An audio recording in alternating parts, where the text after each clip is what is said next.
Good afternoon. You're watching Metropol TV and these are Metropol TV News at 1. My name is Simba Elijah Charles Kiag. These are the news.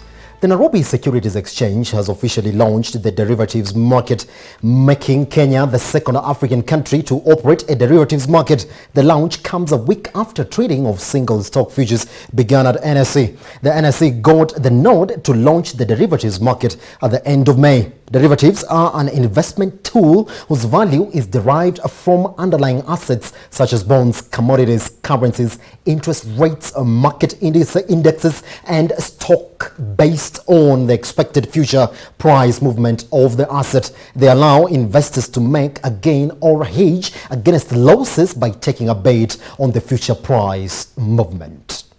The next derivatives market is finally here in Kenya and will broaden and improve the sophistication of our financial markets. According to the WFE 2018 derivatives report, the performance of the equity derivatives volume globally exceeded 13.6 billion contracts in 2018, while volumes were up 33% in 2017 due to increases across single stock and stock index options and futures.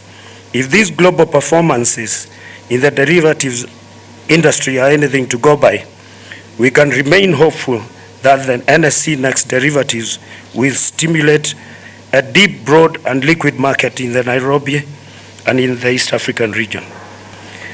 Employees in the agriculture and manufacturing sectors are among the least paid, despite the two sectors being among the top contributors to the country's gross domestic product. According to an analysis by the ICEA, Lion Asset Management, the financial services and energy sectors are the sectors that offer the highest pay in the country, with the average annual pay per employee in both sectors crossing the 1 million shillings mark. Victoria Munga reports.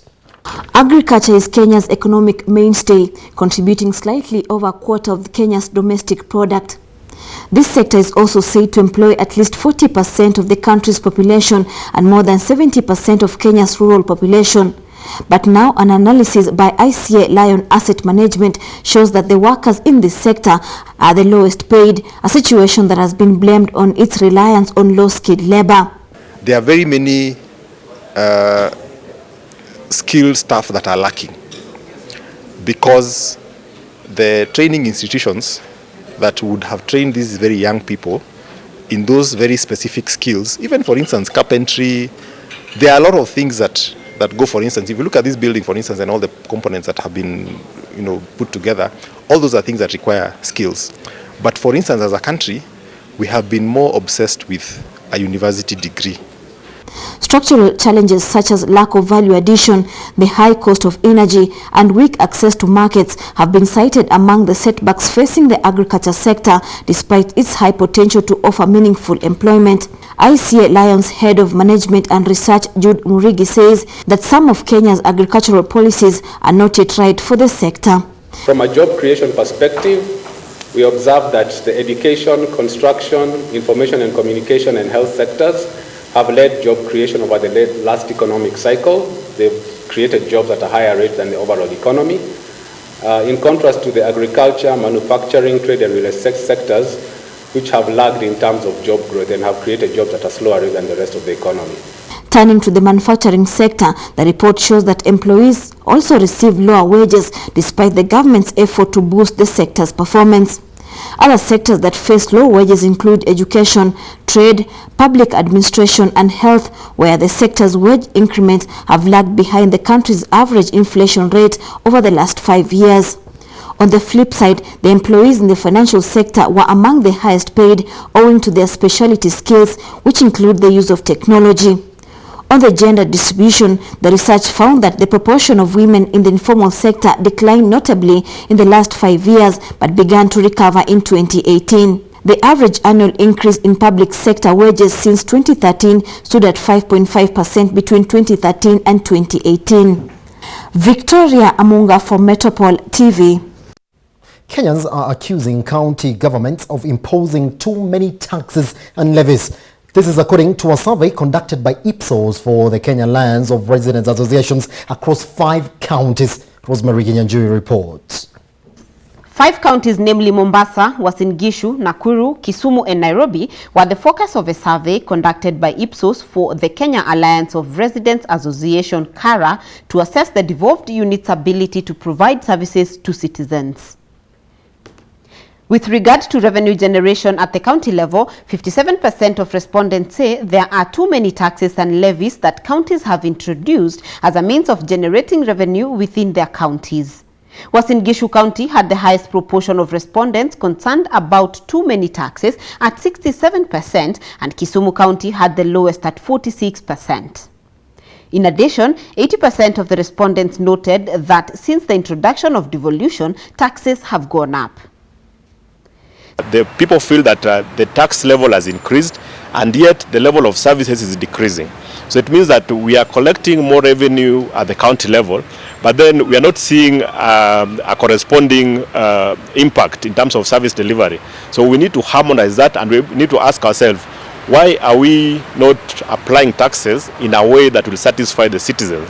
Is it that people are getting those taxes, maybe they're misusing the taxes, or there is corruption, or what it is? Subsequently, 59% of the respondents contend that their well-being has degenerated under devolution, with Nakuru topping the list of dissatisfied residents at 65%.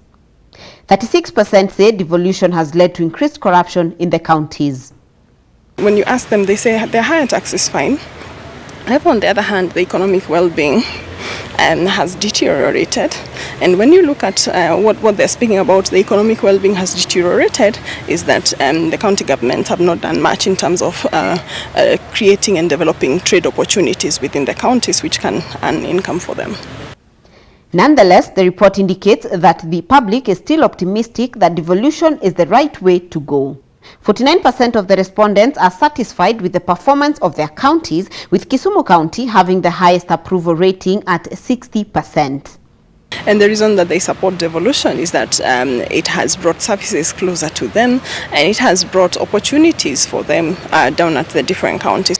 The release of the report comes at a time when a tussle is still ongoing in Parliament over the Division of Revenue Bill, which is the law that sets the allocation to counties from the national revenues. For Metropol TV, I am Rosemary Kinyanjui. Metropol News at 1. The African Union's High-Level Committee on Libya has expressed concerns at, quote, outside interference in the besieged country and proposed the creation of a special joint UN and AU envoy. The committee expressed its deep concern over continued external interference in Libya's internal affairs, motivated by selfish interests, which continues to undermine efforts to establish a permanent and unconditional ceasefire. The committee said in a text following a weekend AU summit in Niger, according to meeting minutes seen Wednesday by AFP. The committee proposed the appointment of a joint special envoy of the AU and the United Nations to strengthen the coordination of efforts between the two organizations on the basis of a single roadmap, the document said. It added the envoy would provide, quote, unified support to Libyan peace efforts. African delegations and media have been waiting for a statement following the weekend AU summit in the Nigerian capital, Niamey. The absence of one had been widely taken as fueling doubts the leaders would be able to agree on a unified position over the Libyan crisis. AU diplomatic sources said the meeting was particularly, quote, tense, with Egyptian President Abdel Fattah al-Sisi, the AU's current president, reluctant to participate in talks, leaving his foreign minister Sameh Choukouri to represent Egypt. The nomination of a joint envoy to aid UN support mission head for Libya, Ghassan Salame, had been discussed prior to Niamey summit, a diplomatic source said. The sources said the talks' conclusions would have to be signed by all of the parties before being publicly released. Tokyo stocks rose on Thursday, extending US rallies on growing expectations of a rate cut, while Nintendo surged after the game giant unveiled a scaled-back, cheaper version of its Switch console. Now, the benchmark Nikkei 225 index gained 0.51% or 110.5 points to close at 21,643.53, while the broader Topix index was up 0.47% or 7.31 points at 1,000. 61,578.63. The Japanese market took over a positive lead from New York, where investors welcomed dovish testimony from Federal Reserve Chair Jerome Powell that offered the prospect of looser monetary policy, said Toshikazu Horiichi, a broker at Iwakosmo Securities. Now, the dovish remarks prompted a strong yen against the dollar, but hopes for a U.S. rate cut had a bigger impact, Hiroishi told AFP. Now, the dollar fell to 107.98 yen in Asian afternoon trade from 108.46 yen in New York the previous day. Now, investors are shifting their focus to individual shares as corporate earnings season set to begin, he added. In Tokyo, Nintendo jumped 4.15% to 41,660 yen after it announced the release of a new portable game console, the Nintendo Switch Lite. Now, the console will start selling in later September for $200, building on the huge popularity of the original Switch. Now, market heavyweight and Uniqlo Casual were operator Fast retailing closed at 1.15% to 67,650 yen. After closing bell, it announced gains in both net profit and revenue for the 9 months to May on a strong performance overseas, leaving its full year focus unchanged. Chip making equipment manufacturer Tokyo Electron rallied 1.55% to 16,660 yen, with the chip testing equipment maker Advantest up 1.48% at 3,080 yen. But automakers sank on a strong yen as Toyota lost 0.62% to 6,865 yen, with Honda down 0.54% at 2,844 yen.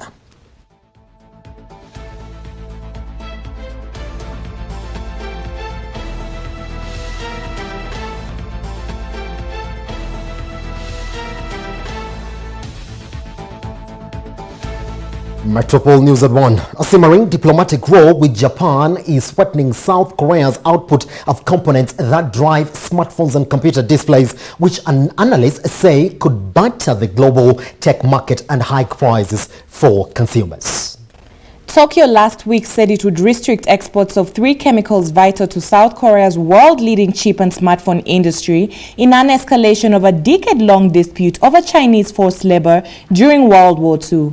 And with the issue showing no sign of ending anytime soon, there are worries it could also delay the rollout of 5G technology and futuristic folding screens. If this situation persists, there may be reductions in production, which will drive up memory chip prices and certainly drive up end product prices in turn, said Avril Wu, Senior Research Director at Taipei-based market intelligence firm TrendForce. While South Korea holds stockpiles, shortages could set in after 3 months, she told AFP. South Korean President Moon Jae-in has called the situation an unprecedented emergency and told business leaders to prepare for a drawn-out crisis. On Thursday, the country's ruling party called for an extra budget of 300 billion won, which is an equivalent of $250 million, to help local firms survive the upheaval, more than double what the Prime Minister had asked for a day earlier. With Japan so far refusing to negotiate, the news is bleak for top market players Samsung Electronics and SK Hynix. The two firms supply tech titans Apple, Huawei, and Amazon, and together account for almost 2/3 of the world chip market, according to the Hana Institute of Finance in Seoul. Tech companies are already under pressure from a weakening global outlook, while the chip sector is particularly suffering from weak demand. Japan's new restrictions also apply to the transfer of manufacturing technologies, as well as the 3 chemicals, removing them from a list that effectively allowed expedited shipments. It means exporters will now have to apply for permission for every batch they send to South Korea, a process that can take up to 90 days each time.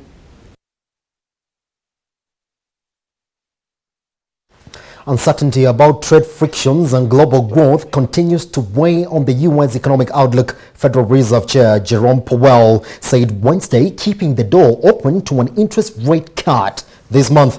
In his highly anticipated testimony to Congress, Powell said many central bankers believed the case for lower rates had strengthened last month given the rising cross currents in the economy. Powell was not explicit, but in his prepared statement to the House Financial Services Committee, he noted that the Fed in June announced it would, quote, "good impact act as appropriate to sustain the expansion," after raising the key borrowing rate 9 times since 2015 as the economy expanded. Most recently in December, the Fed last month opened the door to a rate cut amid signs of slowing, and Powell said that in the weeks since June policy meeting, it appears that uncertainties around trade tensions and concerns about the strength of the global economy continue to weigh on the U.S. economic outlook. At the same time, price measures watched closely by the Fed continue to run well below its 2% target. Powell has brushed off Trump's attacks, but in his testimony he noted that Congress has granted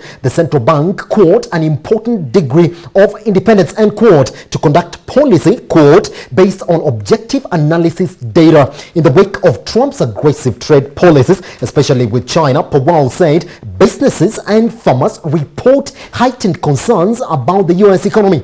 Meanwhile, disappointing growth in China and Europe raised fears of a weak global economy could impact U.S. growth, which contributed to slowing business investments and waning confidence. He said, although the U.S. economy expanded a solid 3.1% in the first 3 months of the year, the Fed chief said the growth was based on factors like exports that are not generally reliable indicators of ongoing momentum. The Fed still believes the U.S. economy will post solid growth as labor markets remain healthy, but Powell pointed to other domestic concerns that need to be addressed, including high and rising federal debt. In addition, he said the relative stagnation of middle and lower incomes and low levels of upward mobility for lower income families are also ongoing concerns. The Fed chief is required to testify before Congress twice a year, and Powell will respond to questions from legislators before appearing Thursday before the Senate Banking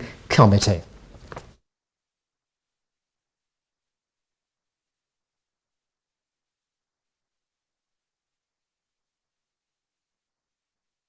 U.S. authorities say they are investigating allegations of abuse of migrant children from border agents, including the groping of a Honduran teenage girl at a facility near the southern border with Mexico. Now, the allegations were reported by NBC News, which cited official reports of incidents, including the children's accounts at a Customs and Border Protection facility in Yuma, Arizona, where the migrants were held. One incident involved a 15-year-old girl from Honduras who alleged that a border agent put his hand inside her bra, then pulled down her underwear and groped her in front of other immigrants and officials during what NBC News said should have been a routine pat down. Now, the girl said in her account that she felt embarrassed as the officer was speaking in English to other officers and laughing, NBC reported. Now, the U.S. Customs and Border Protection Agency, CBP, which has faced severe criticism over its treatment of detained migrants, said it takes all allegations seriously and investigate all formal complaints. CBP treats those in our custody with dignity and respect and provides multiple avenues to report any allegations of misconduct, a spokesman for the agency said in a statement. He continued, the allegations do not align with common practice at our facilities and will be fully investigated. Now, the spokesman added that the sexual assault allegation is already being investigated by the Department of Homeland Security.